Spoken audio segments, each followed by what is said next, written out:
Well, hello everybody, and good afternoon for this. I think it's the final session of the conference, and you're most welcome. We've got a fascinating topic. We're going to be looking at Africa, the third tourism destination, which is a bold statement. And clearly, when we think about Africa, we're thinking about something which is extremely complex with more than 50 countries, but doubtless stronger together.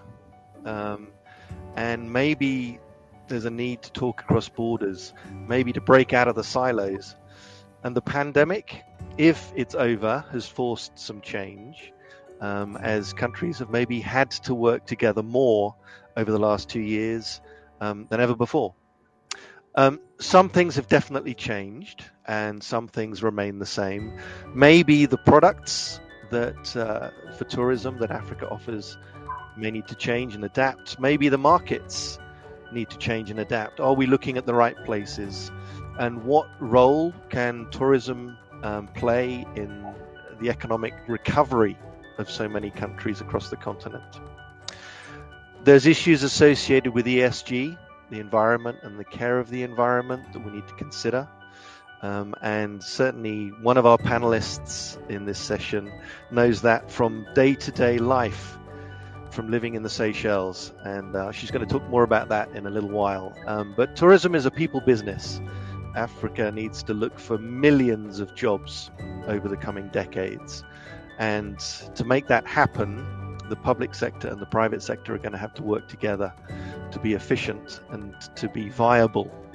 There's a whole load of topics that we need to uncover. And we've got a great panel here with us. We're potentially going to be joined by one more, but he's currently working Kenya time. So let's see. It may be joining us later, but we have 3 panelists with us already. And I'm just going to go around and let them introduce themselves rather than me try to do that for them, because they know themselves probably better than anyone else. And really what I'd like to know, just in a couple of sentences, who are you? What do you do? And why do you do it? And let's start, if I may, with Rosemary Anderson. Rosemary, tell us a little bit about yourself, just to set the scene for us before we get into the meat of the discussion. Righto, so I'm Rosemary Anderson, and I've been in hospitality for about 27 years. I started a business very, very small, and I built it up, so I literally know from everything you shouldn't do to what eventually you should be doing. Learned the hard way, and I am currently National Chairperson of FEDHASA. And FEDHASA is the Federated Hospitality Association of South Africa.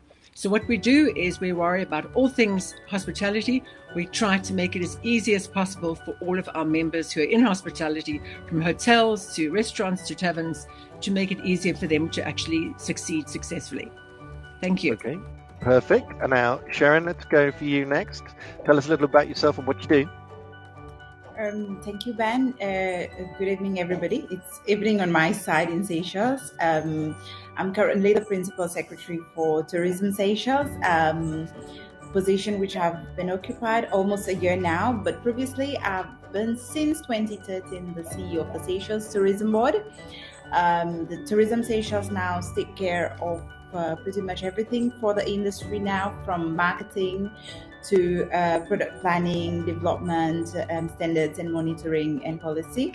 So it's basically the whole industry. And I was also previously, for 4 years, I was the CEO of the Seychelles Investment Board.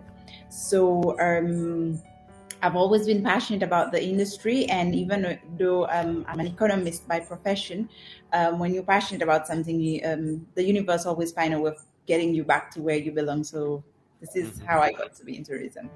Thank you. We've actually got quite a few numbers people involved. I hadn't anticipated there's going to be more of us who do numbers. So, which leads me nicely to you, Sisa. Tell us a little bit about who you are and what you do. Yeah, and good morning, good afternoon, good evening, depending on where you are. My name is Sisa Ntshona, and I'm an accountant by training, so I love my numbers, essentially. Up till recently, I was the CEO of South African Tourism for a period of 5 years. I've now jumped on the other side of the table, on the private sector side, and I'm an executive director and shareholder in a hospitality group called Dream Resorts and Hospitality, essentially. And, my perspective is really about how things different look from the other side of the table. It's great to advise when you're sitting on this side, on the policy side, but actually operating, it's a different kettle of fish. I look forward to today's conversations and learning a lot. Thank you. Perfect. And then I kind of realized nobody actually knows what on earth it is that I do. So I should just introduce myself. So I'm actually based out of London, but I rarely work in London. I do market and financial feasibility for tourism and leisure development, and occasionally get sucked into doing tourism strategies in various far-flung places. Okay, let's get stuck into it. And I suppose one of the first things that we should be aware of, given that it's almost exactly 2 years since, 2 years to the day that I closed the door on my office, thinking that I was going to be coming back a couple of weeks later as the pandemic started to really hit London. But has the pandemic actually changed anything? And if so, what and how? Rosemary, from your perspective, really much at the coal face, what's been going on and where are you now? What has changed, if anything, as a consequence of the last 2 years? Yeah, Ben, I would say what hasn't changed. I think literally everything has changed. I think we've just had to totally relook at ourselves. Businesses that used to operate very successfully were on a trajectory. They've done the same thing for so long, every year, just using the same figures, adding a few more numbers to it. They just can't do it anymore. We've really all got to invent ourselves. Many countries had many restrictions and we couldn't operate in a financially viable way. So we really had to reinvent ourselves. And I look at the crisis, and the word crisis in Chinese has got two elements to it. One of them is danger and the other element is opportunity. Yeah. And that also makes me think of the other expression, in times of difficulty lies opportunity. And as devastating as it has been for our industry, where so many people have lost their jobs, so many people have lost their businesses, all their life savings, at the same time, there are opportunities to reinvent. And for our countries too, for Africa, I see lots and lots of opportunities where people now, because they haven't been able to travel for so many years, they will really want to do like really serious destination, long haul flights.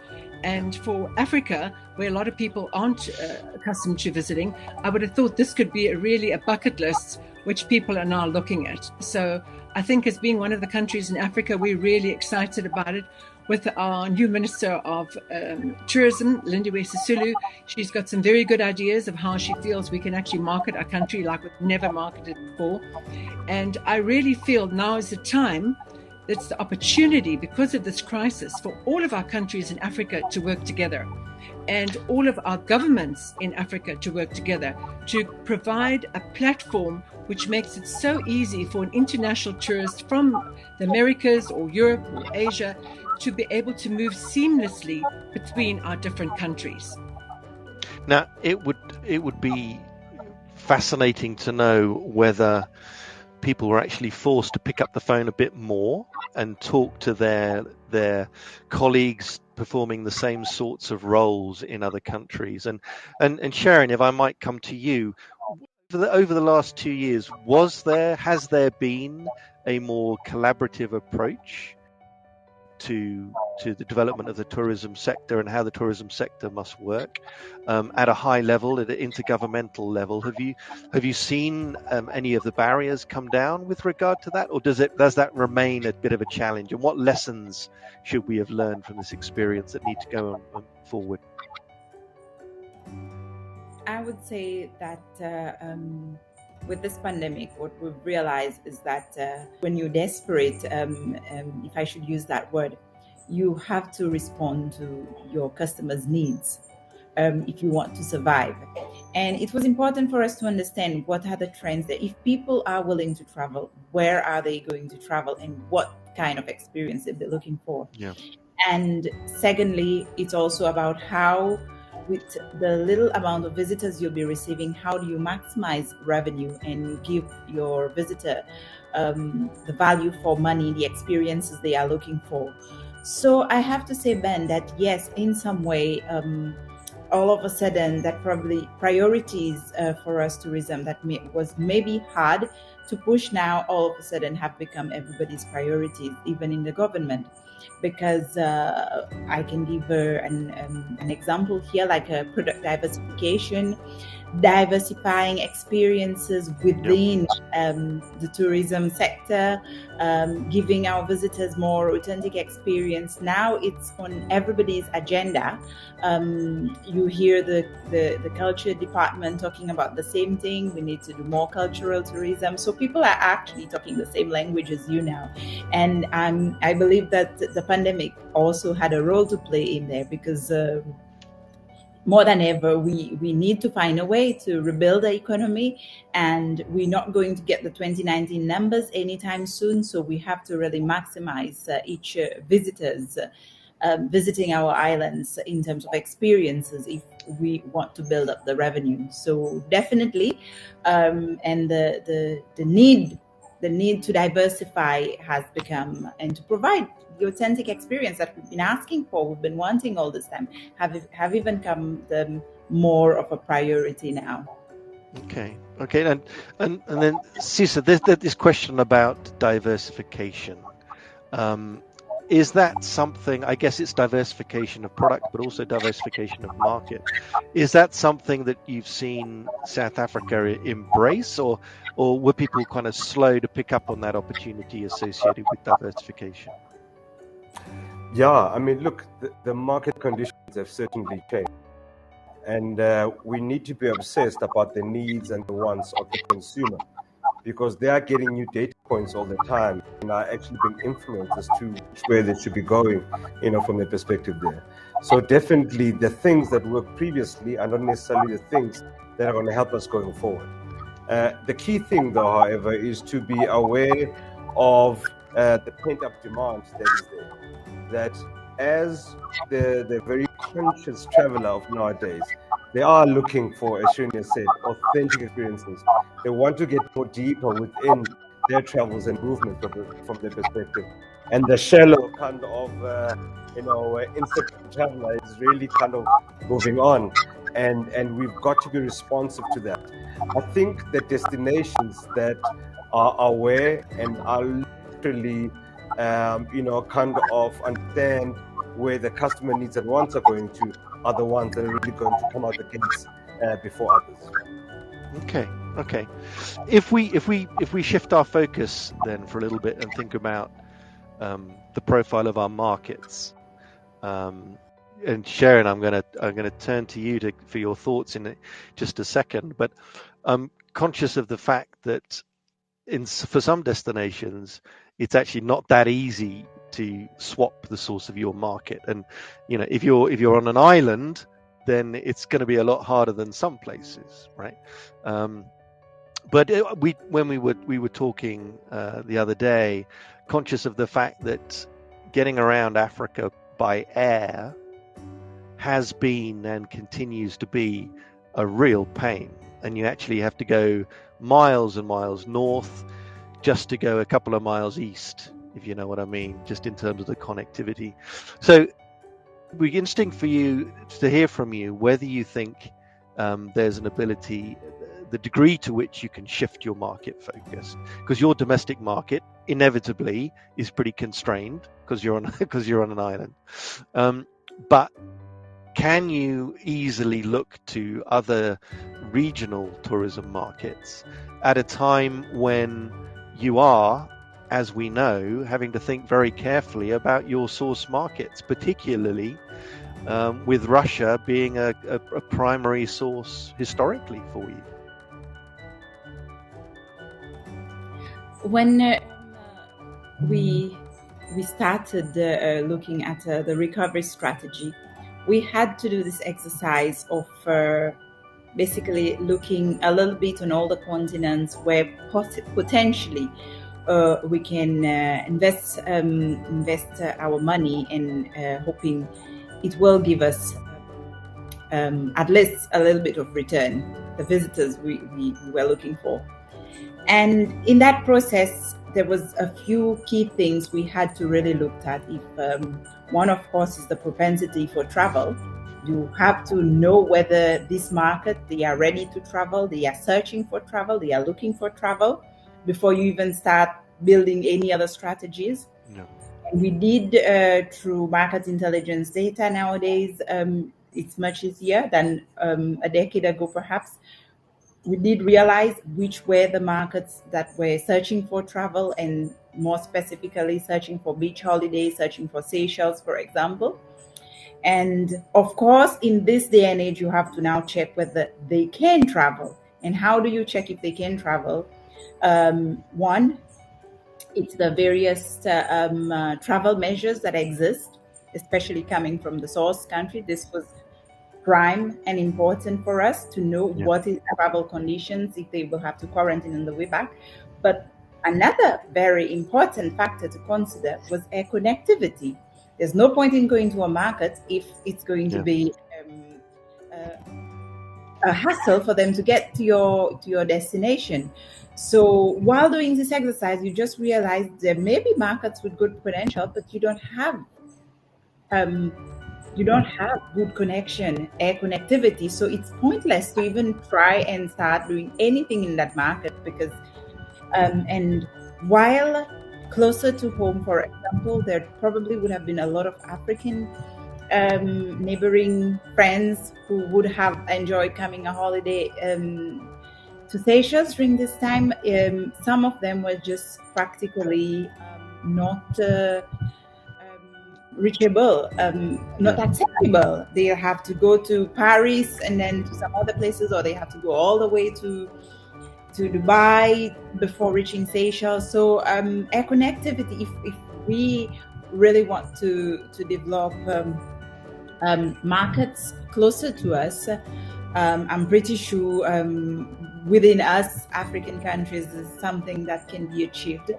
We definitely have to deal with the various weaknesses, and it's been years of weaknesses that we will have to build on if truly we would love to tap into those markets. Not just for us. I'm thinking here there are so much opportunities. We're a beach destination, and we can be easily combined with a safari destination. And you, again, if you're talking about experiences, you enriching the experiences of the visitors there for them to have two kind of holiday in one. But again, you need this air connectivity, and air connectivity depends on good cooperation, on political will, and other things.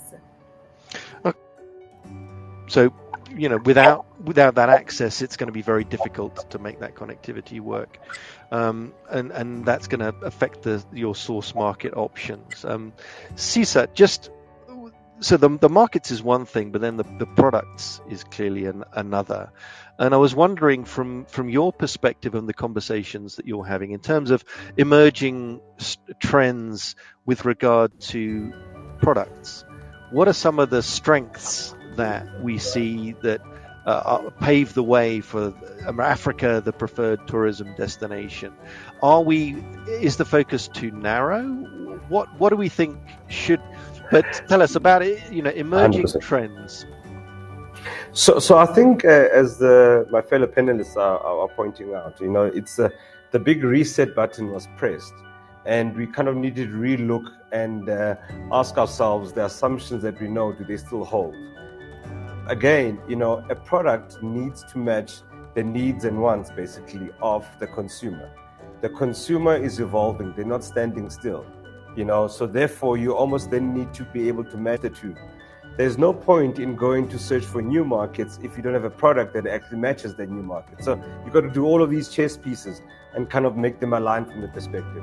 Now, one of the key things that are coming out, that I think will remain with us for some time, is all about social distancing, travelers looking for open spaces, etc., etc.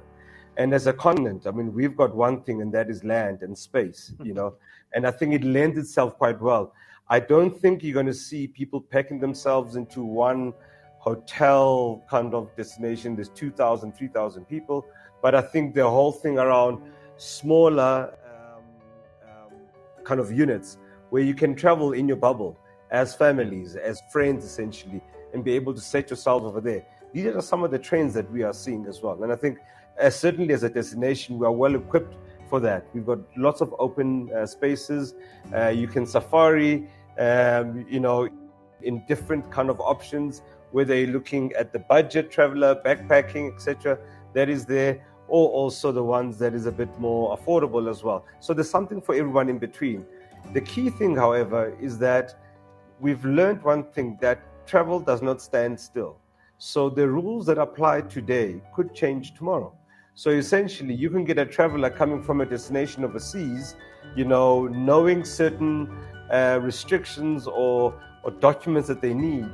Midstream in their holiday, things could change. Either the source country can change the rules or the destination country changes the rules. So it makes it quite tricky to move around, nowadays. And I think until things stabilize a bit, until we see airlines connecting again with the same capacity or more, then you start to kind of see the wheel going through. Recovery was always going to be led inside out, starting off with close proximity, and as the traveler gets more confident, the circle gets wider and wider and wider, ultimately feeling confident again to stretch their legs. Presumably,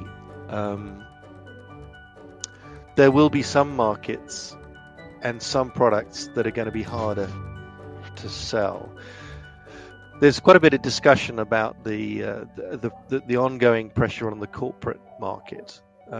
So if I was doing a feasibility study, say for a resort somewhere in the Seychelles, chances are I would come out, I would meet the client, and I'd see the site, and I would do some research, and then the chances are that I would try and come and do the presentation at the end. But historically, whilst I might have done an interim meeting or two, those, because we're all kind of slightly more used to this web-based environment now, that I might cut out a couple of trips on that. And I think that feels quite sort of logical in some respects.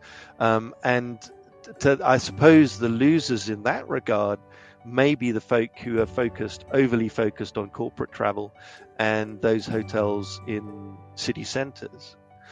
But at the same time, I'm guessing that maybe we're starting to see a growth of more digital nomads coming, who are possibly deciding to base themselves in Cape Town or whatever and take a month over it, because frankly, you can pretty much work from anywhere.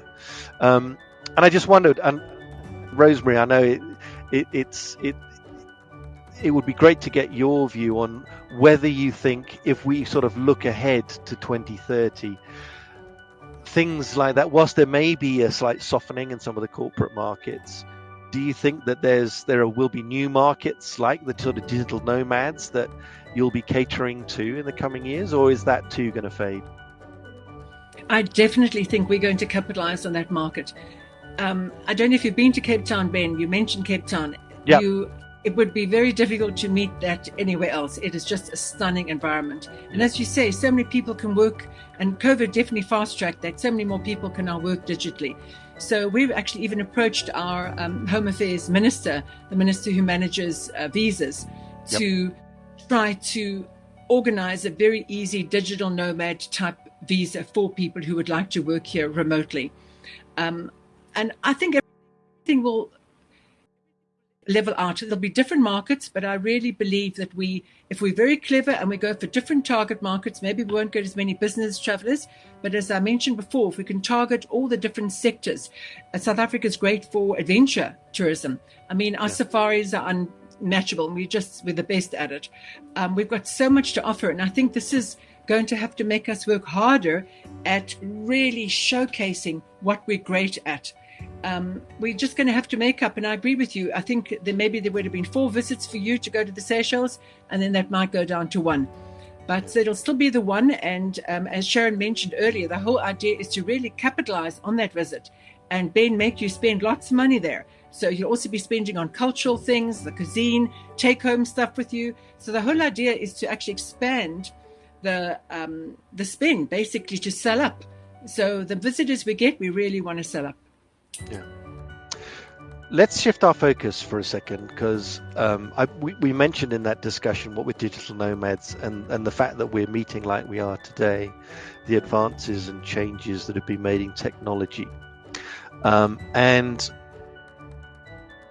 surely technology has a significant role to play in many other factors. But Sisa, what are some of the things that you think we need to be preparing ourselves for, or utilizing, or using to our own benefit in the new environment in which we're working? What can technology do for us that it hasn't done historically?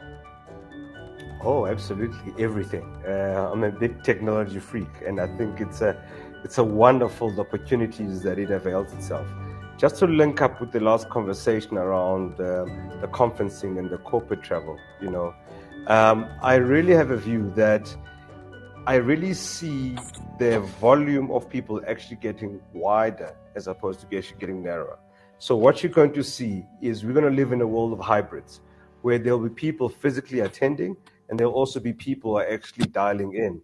And what will happen essentially, where previously only 100 people could make it down, now you're going to have 300 people, 100 down there and 200 dialing in. And I think that to me is where the scope of things are actually going towards there as well. Technology is a great leveler in my view. It allows the small, invisible, authentic experiences, destinations, hospitality, accommodation to become visible to everyone in the world. Where previously, products really competed on the size of their wallets. The big ones could, afford to buy the big billboards. They could afford to be right at the front, and the smaller guy was just simply right at the back. Now technology enables that to be visible.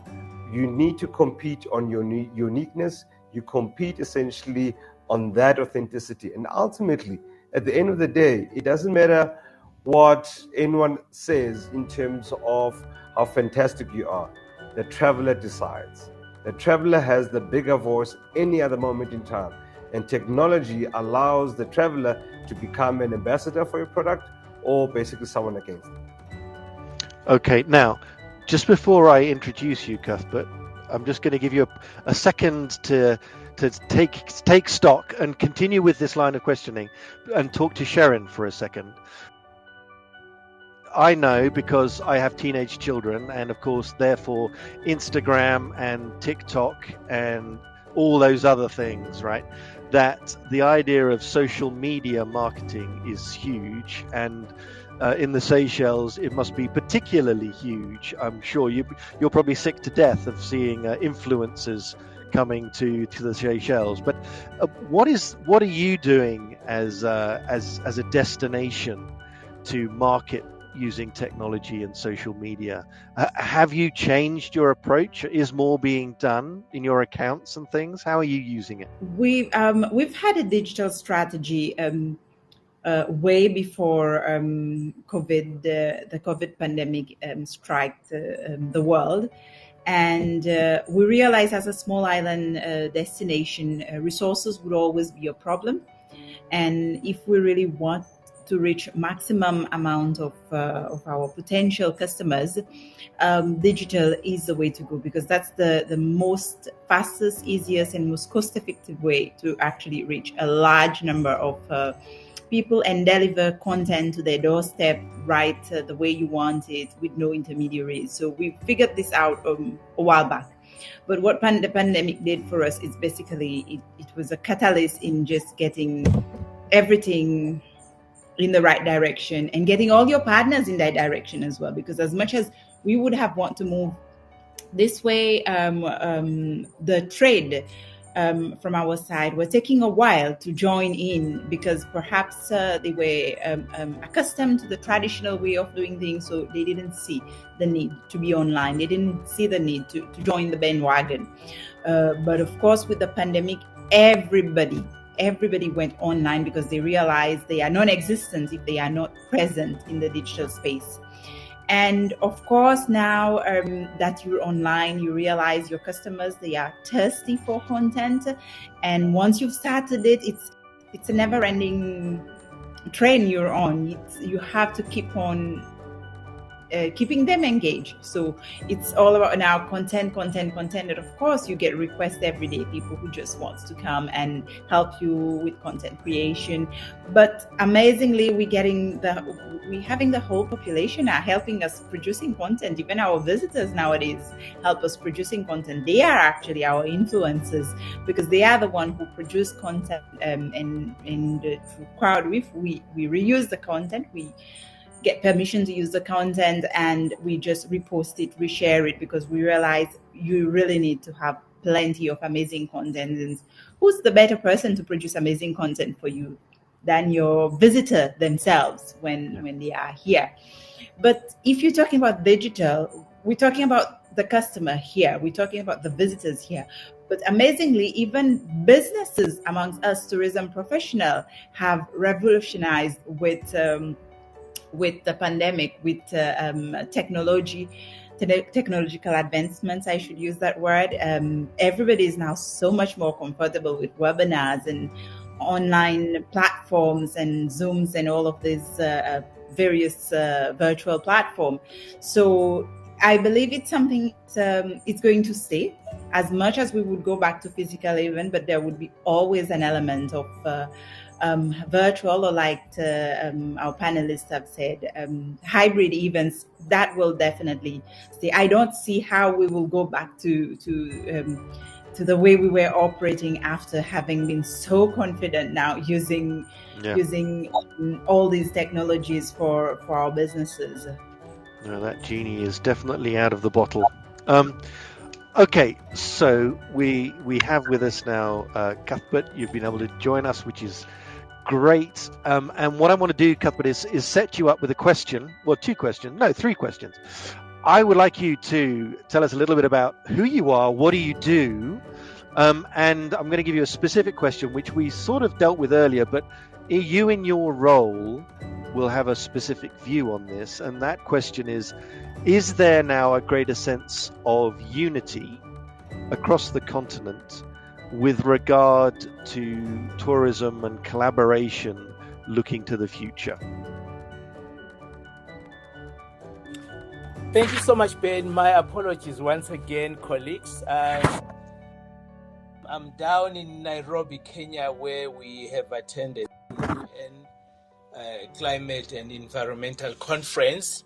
So it's been very hectic, and also connectivity is still a challenge this side. Yes, my name is Cuthbert Ncube, and I'm with the African Tourism Board, and whose mandate and advocacy is to say, that embraces your question, Ben. How do we coordinate our synergies? How do we work together? How do we break the barriers that has always stood among us ourselves, among us the Tourism Board, the ministries of tourism, and member states at large? How do we come together and speak with one voice so that we really shift away from siloistic approach in as far as the sector is concerned?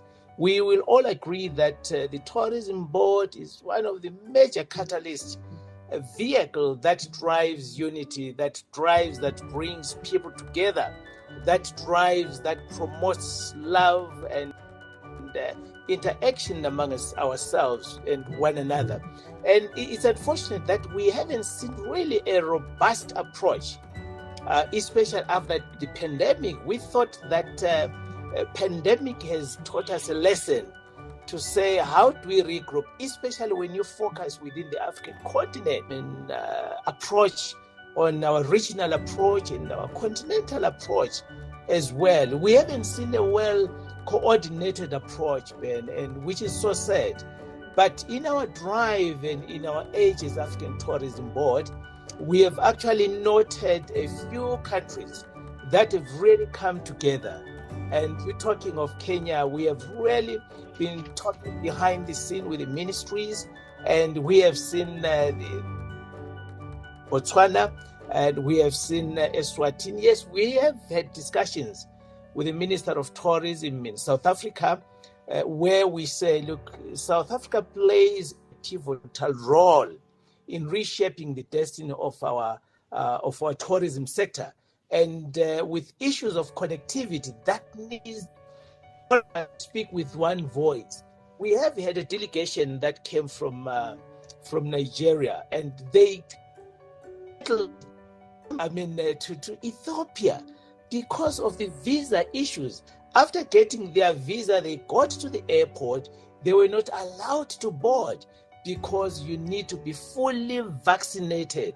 So the approach, we haven't seen a well-coordinated approach. So what we're saying, and I'm sure Sherin would agree with me, it must start with us. We have seen, Seychelles, you're doing your own things and excluding yourself being part of this beautiful continent.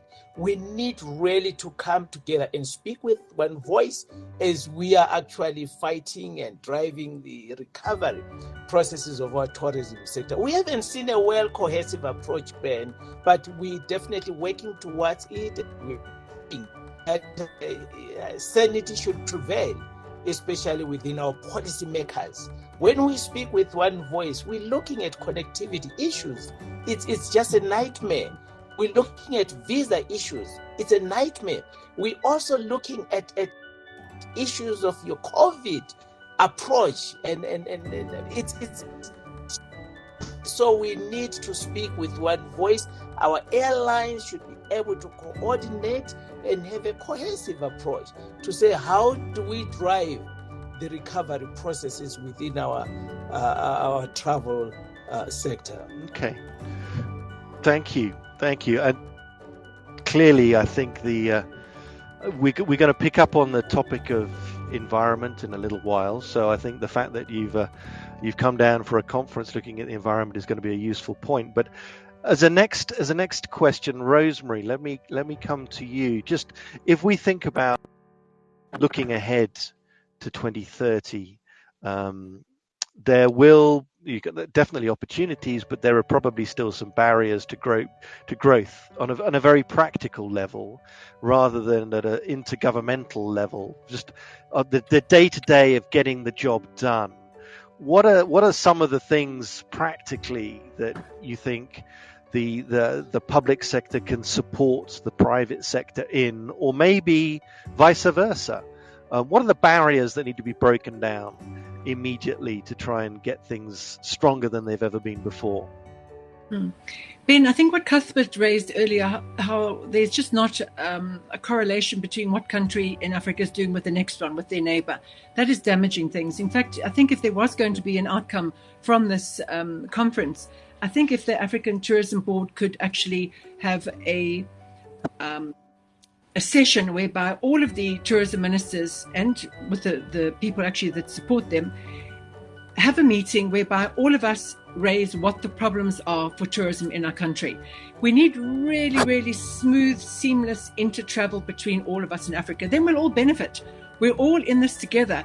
If someone is coming all the way from America, they wouldn't just want to visit South Africa or just Botswana. They'd like to do 2 or 3. Everyone loves to name drop. They've been to 2 or 3 or 4 countries in Europe or Africa, whatever the case is.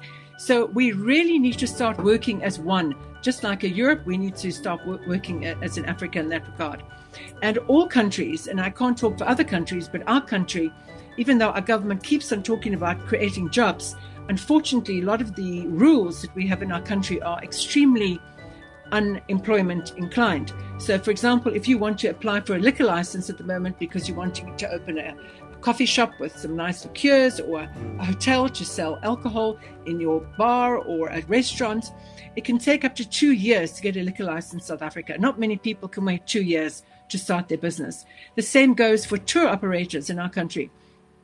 Even just a one-man show, if you're wanting to buy a vehicle, a small combi, as we call them here, and you're wanting to transport them, to take them around the winelands, our magnificent winelands, which are incomparable, or anywhere else. Sorry, I just had to get that in there. At the moment, it's just not operating. So they physically cannot get a license. So if you can't get a license, you can't be insured. You're taking a huge risk doing it without that. So we're just making it so difficult to actually get the job done and actually operate a business. We've got a lot of other departments. Our Home Affairs Department, which provides visas, we could also be making that substantially easier. Just as Cuthbert mentioned about visas, our country does not make it easy for two massive markets, India and China, to visit our country. Currently, they've got to go to embassies in their countries and present themselves physically and wait weeks and weeks before they get a visa to our country. So all of Africa, we need to make it easy for people to come to our country. We make it easy for them to travel in between all of us. We need to work as one. It is really, really easy. Whatever the rules are in South Africa, we should try to make them comparable elsewhere, whether it's from a COVID point of view or whatever the case is. And that also, if I can just mention, Ben, you've been in the UK, you know that your population is highly vaccinated. Africa is not highly vaccinated.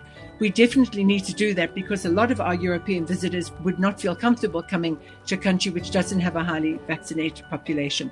So that's something which we also all need to work on together to actually make sure it happens. So at the same time, there are lots of challenges, but it's certainly not unsurmountable. And I think, Cuthbert, if you could lead the charge and actually have an African Tourism Board summit where you invite all of our tourism ministers and then have representatives for people who are on the ground like Sisa, and we all put our input as to what's wrong with and what we can fix, how we fix it, and we just put an action plan and we work together and we speak with one voice. There we go. The gauntlet was thrown down. But Cuthbert, before I ask you to reply, and I'm going to come to you in a second, Sherin, I know there were some points that you wanted to add with regard to safety and security and perceptions and things with regard to barriers associated from your perspective. So do carry on. Yes, I believe collectively, all of us as African nations, we have to find ways to debunk the myth that still shadows the continent. For some reason, whenever you talk to people in general about, Africa as the preferred destination, preferred continent, they would start talking to you about safety. Is it safe? That would be one of the big questions. They would talk to you about disease. They would talk to you about fraudulent practices, about corruption. And it's unfortunate these words are still associated with our continent. But yet we know Africa has so many amazing destinations and unparalleled to others on other continents. And it's I've been there so many times. I've been to so many cities in Africa. I felt completely safe in a lot of places. Of course, just like even in European cities, in Asian cities, there are places to these areas and don't go out at night alone, things like that. Safety tips they would give you in pretty much every city of the world. But unfortunately, there is these tags which are still being put to the continent, and which unfortunately it's probably robbing us from more businesses the continent could have gained as a result of that. So particularly the more braver visitors who would say, okay, I'm not listening to any of this. So I think collectively, as a continent, we need to find a way to improve our communication to the world in various manners, to just not as bad as any other places across the globe, and we're as magnificent as a destination as well. And this should be the message. Okay, go on, Sisa. You raised your hand. Have you got an add to that? Yeah, I just want to absolutely echo what Sherin was saying. We still have a very live example of the consequence or impact, basically, of this negative perception. South Africa reported to the world the strain, basically, of Omicron. And the world's response was to actually close off South Africa and ban them. And, and that to me was absolutely kind of ridiculous. But fast forward to where we're at right now, is that African countries have a better handle on Omicron more than European countries, more than Asian countries that are supposed to be high vaccinated. Those things don't come through, in terms of the public spaces and the perspective. And I think it just kind of gives them that sense that we, as a continent, we get judged basically on different criteria, if I can call it. But the way to get around it, in my view, not to complain about it, but it's about how we speak in unison and how we consistently communicate to the world what we see. And I think, as Sherin had said, is that the best advocates to me are not the authorities, are not some marketing agencies. It is your users. User-generated content is the best in my view, because they tell it like it is from the ground up, and you've actually activated a whole lot of people to be speaking from what they see on the ground. And that is much more believable than any other kind of authority can put through. Okay, now, Cuthbert, there's a fair few things to respond to there. Also, I'm conscious of the fact that you'd mentioned a number, 15 mega projects that you've got sort of lined up, and I don't know whether any of those touch on some of the things that have been raised, or they're different or additive. But maybe you could talk us through maybe some of the more straightforward steps to allow growth, and possibly then introduce us to whatever these mega projects are, and it'd be good to hear. Thank you so much, Ben. Yes, I totally agree with my colleagues. We really need a total reshape and a total rebrand of our continent, Africa. And we this perception that has been created, especially on pushing, I don't know whether I call it an agenda, a negative narrative about Africa. Crime, Sherin has indicated, and all others, sorts of negativism. I would really need us to have a collective approach. All of us, all stakeholders, to join hands and see how best can we rebrand our continent. We have so much to offer. Actually, I was surprised this afternoon when the Minister Balala took us to the museum, where for the first time I have seen a carcass of a massive fish that can actually house all 6 of us. It's amazing what Africa has, and the world doesn't see that. So the onus is up to us to say, how do we, when I emphasize the domestic tourism, I'm trying to say, once you create an awareness and excitement within your populace, you create an ambassador attitude in all your citizens. They will be able to sell your destinations. But over and above, we need to speak with one voice, especially our plea within the tourism board across the continent. We have realized that they are working in silos. Mozambique does his own thing. Seychelles, yes. South Africa, we don't see a cohesive approach where we would say, let's get together. Even during the WTMs in London, in Africa, we need to see a scenario where our CEOs, they group together, they speak with one voice, they rebrand, they reshape, they market the continent collectively in a holistic way. Yes, we haven't seen a well-coordinated approach as well from our public sector. Our colleagues who were stranded in Nigeria, it took one phone call to call the minister to say, Minister, these are your guests, and they're stranded, they cannot get visas. Guess what? 10 minutes time, the minister forwarded the visas. This is not what we need. We need a seamless exercise that will enable us to actually to travel to and fro in Africa. And yes, we're working very hard behind the scene in saying, look, how do we talk the walk the talk? And we have said a lot during the COVID-19. It has afforded us time to really have these progressive discussions. But 2022 onwards, it's a year where we need then to start implementing. Hence, as African Tourism Board, and I would definitely extend an invitation to all of us, where we have actually signed up with the government of Botswana, where we'll be hosting the first continental cultural event in the continent. where already we have 27 member states who have confirmed their attendance. And it's not going to be one of those talk shows, but we are going to engage with them robustly. We want to see a situation where we implement easing up of visa facilitation. We need to come up with Africa. We are one. We are brothers and sisters. That these mechanisms that we inherited from our oppressors, they are still there and they're still alive. And they are hindering the domestic tourism we're talking about, the regional tourism we're talking about, the continental movement. We cannot do it as long as we still have those structures that were structured, and tourism was not meant for Africans in Africa.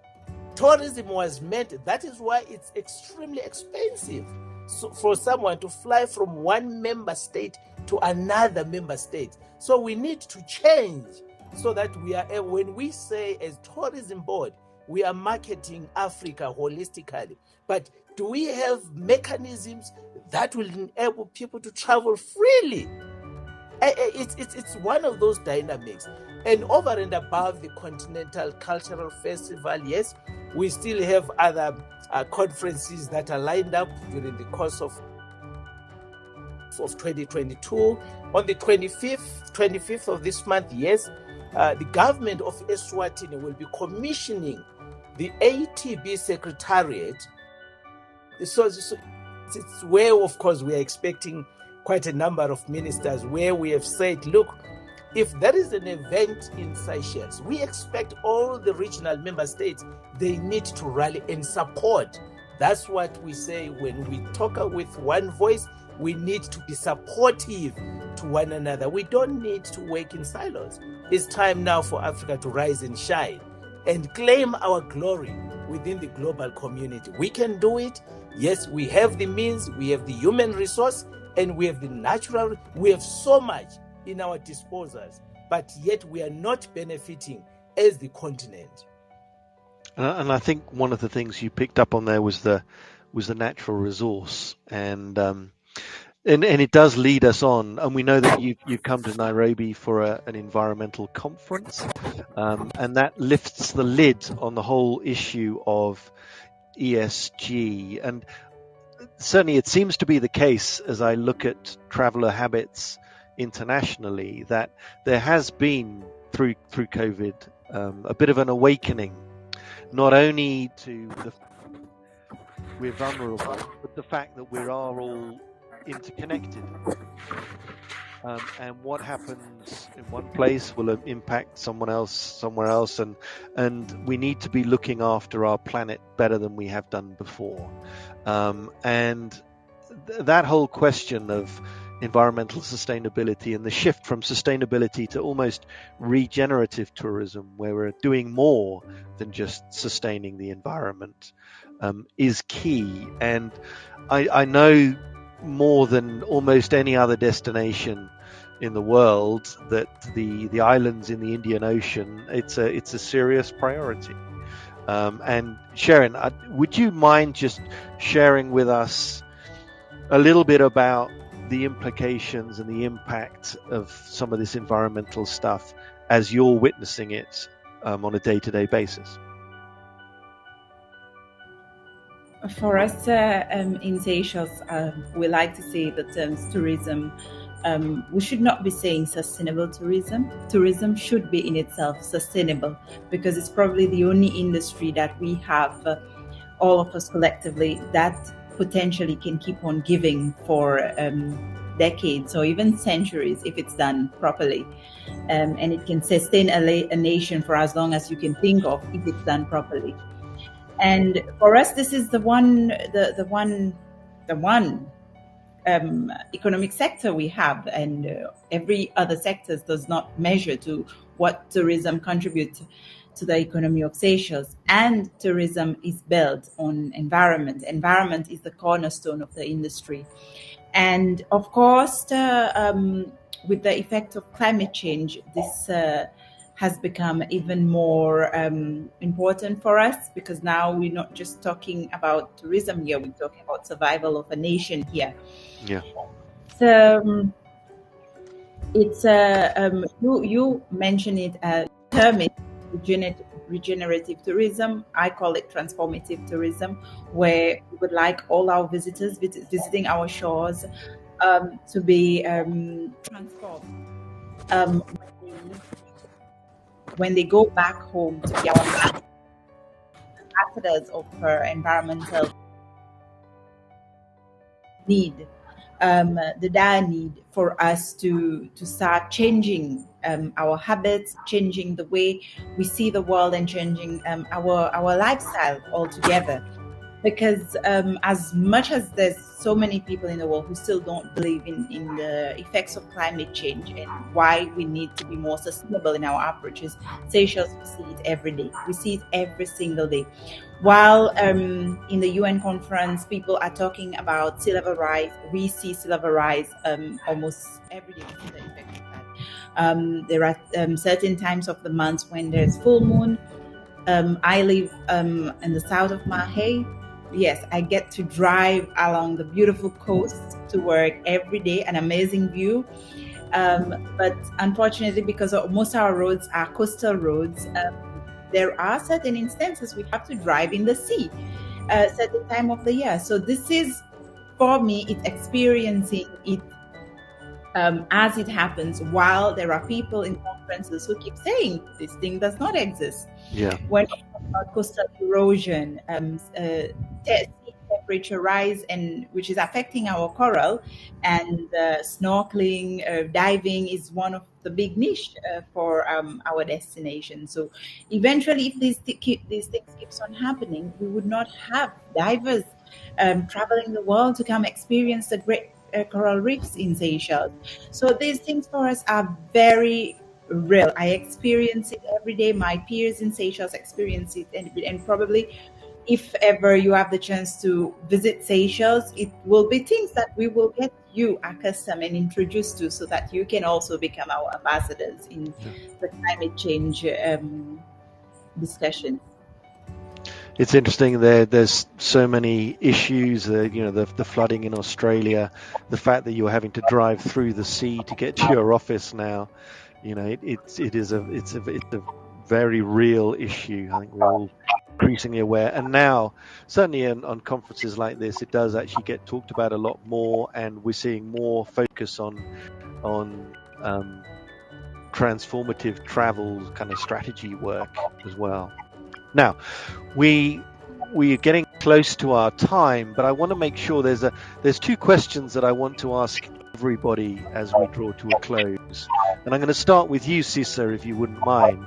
And that's, I want to know, what is it with regard to the tourism sector and the relevance of this particular topic about the future of Africa as a preferred destination? What keeps you awake at night?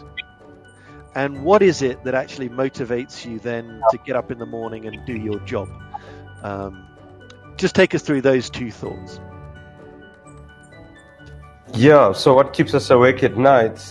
The instability of the world. I mean, who could have predicted what we see happening in Russia and Ukraine? We may think that we are distant from it, but believe you me, it's all geopolitics, it's all interlinked. The impact, the consequences of that will be felt further down the line.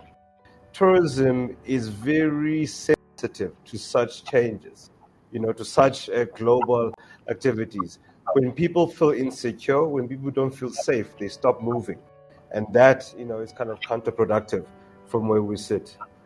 Ben, you mentioned earlier on that a day to the day 2 years ago, that's when you locked up your office, essentially, from a lockdown, Now, imagine what we know now, we knew then, what we would have done.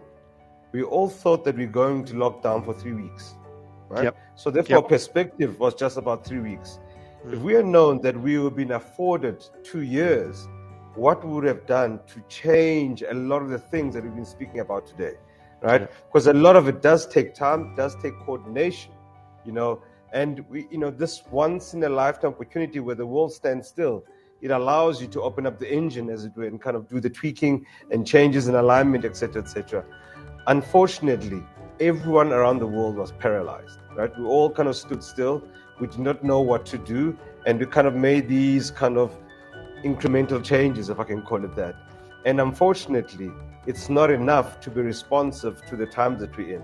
I mean, today we've just mentioned a whole host of different things that need to align for things to happen, right? Issues around climate change are not country specific, right? When you burn fossil fuels in one part of the world, it doesn't rain in another part of the world and everything else there. All of that needs to come together and be coherent, as kind of has been talked about as well. The Africa story also needs to be aligned, you know. So we have consistency, we have continuity, we also freedom of movement, you know, from those perspectives there. So I think, in my view, as a lasting shot, it's about, we know what is on the board, as it were.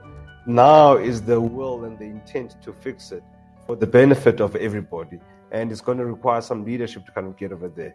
Yeah, thank you. Okay, and I'm going to come to you last, Cuthbert, but Sherin, if you wouldn't mind coming back to you, what is it that keeps you awake at night, and what is it that motivates you to do your job the next day? My answer would be obvious in talking about the topic, but for me, the issue of climate change is one that I would say, yeah, it keeps worrying me because the pandemic, we've been through it, we've learned to adapt to it, and eventually we will get out of it. But the effects of climate change, it's irreversible. The coastal erosion we are having in Seychelles, that is irreversible. Once we lose our corals, these are irreversible. And like I said, we're a tourism-dependent nation. We depend on tourism. This is our livelihood. So it is worrying for me when you see things are really moving slowly in the direction that the small island state would have loved to see. It's something that surely should keep everybody awake at night. But what keep me going is to know that this industry, it gives a lot of joy working for it. It's a very rewarding industry at the same time, even with all the challenges. And I think this is why we're seeing the rebound of the industry, because the people who work in the industry, they are simply amazing, they are passionate, and they will do whatever it takes to just put it back. In a different form, of course. We don't expect the tourism of 2019 to come back, but it will come back in its own shape, and I'm pretty confident about this. And it definitely seems to be the case that, you know, the sacrificing your family holiday or your time away together with your friends is pretty much the last thing that people will sacrifice. You know, we'll cut back on maybe having a dinner, or maybe buying a car, or doing something for the garden or whatever, because you know that ultimately you need to spend time getting out there together, being with friends, and doing a bit of tourism and travel. Cuthbert, talk us through, what is it that keeps you in your role across the whole of the continent and the responsibilities that come with that? What is it that really keeps you awake at night, and why do you leap out of bed and then crack on with it the next day? What's driving you and what's bothering you? Thank you so much. I'm glad that we agree with our colleagues on the panel that the environmental issues that have impacted more on continent, but I've seen a hypocritical approach, especially from those civilized nations, where we have issues where they are dumping graves in Africa, vehicles that have reached their lifespan. They don't destroy them, but they dump them in Africa, which is so sad, because as you indicated, Ben, that what affects one part of our global community, it affects all of us. So we really need a total paradigm shift on saying, how do we work together? How do we need to stop these talk shows, especially here. I mean, as I was listening to quite a number of member states, on environmental issues. But when you look at the implementation part of it, they are doing absolutely nothing. I'm so proud and glad with Kenya, and I think also with Tanzania, they have followed suit. We have seen a united front within the East Africa bloc. They are coming together. They are saying, how do we reshape? How do we create a conducive environment? Hence, now they've even created, I would call their Univisa. With one visa from East Africa, you are able to travel all the Eastern countries. This is what we need, and that should be emulated by the regional, member states, by the continent at large. Yes, and we need, to have unit of purpose. What keeps me alive and energized? Our tourism sector is one of the most stubborn sectors we have. It's a resilient sector. It keeps on bouncing back. I've been to the beaches and so forth. When you look back, you see those waves coming back and forth. That's exactly what our tourism industry. We will always bounce back no matter what. So all what we need to do is to say, how do we create, I'm still emphasizing, conducive environment for our communities, our domestic tourism, our regional tourism, our continental tourism. That will be, of course, complemented by the international flow. We have had a situation where the continent was actually closed from the global community. Most of the presidents, they were making a lot of noise. But we said it is a time where we need to afford ourselves to regroup as a continent so that we create our own model within the tourism space. So yes, colleagues, as much as we are experiencing challenges, after the COVID-19, tourism is here to stay. Yes, also what affects the other side? It's so sad what's happening in Russia. But still we have seen, realize that there is also a hypocritical approach where on the other side, instead of saying, colleagues, wars they destroy, there's no doubt about it. It separates, it kills families. The only thing we can actually overcome is to have a dialogue. But we have seen our superpowers, the United States, arming the other opposition party. What do you expect? On the other hand, you are actually propagating and advocating for going back on the drawing board. So we need to talk with one voice, and we need to have one purpose of mind, one objective to see how best can we synergize. I'm looking forward to a situation where member states in Africa, they speak with one voice. They unite in their resolve in as far as their economic factors are concerned, and in as far as actually driving the agenda of tourism. Tourism brings us together. Here we are. This is tourism at its best. Tourism makes us to smile and laugh and look at ourselves. So let us, 2022 colleagues, I believe that it's a great year. All of us, stakeholders, let's do our part, let's do our bit to unite and drive this beautiful sector of tourism. Superb words. Thank you very much. Thank you, Cuthbert. Rosemary, what is keeping you awake at night, and what motivates you to get on with your job the next day? I can easily answer that, Ben, and that is unemployment. South Africa has the biggest unemployment rate in the world currently, and a lot of our African neighbors have also very high rates of unemployment. And tourism is the one single biggest thing, easiest thing that could actually solve our unemployment problem. All of us have got natural beauty in all of our countries. We don't need to build anything. We've got it. All we need to do is create an environment where it is very easy for all the other millions of people all over the world to actually visit our continent.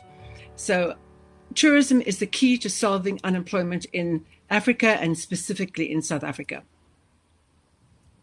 I was looking at data just before we started this session, and there was a number that I was reading which was saying I think it was 450 million new jobs by 2050 or something like that. And you're right. I mean, the employment requirement is significant.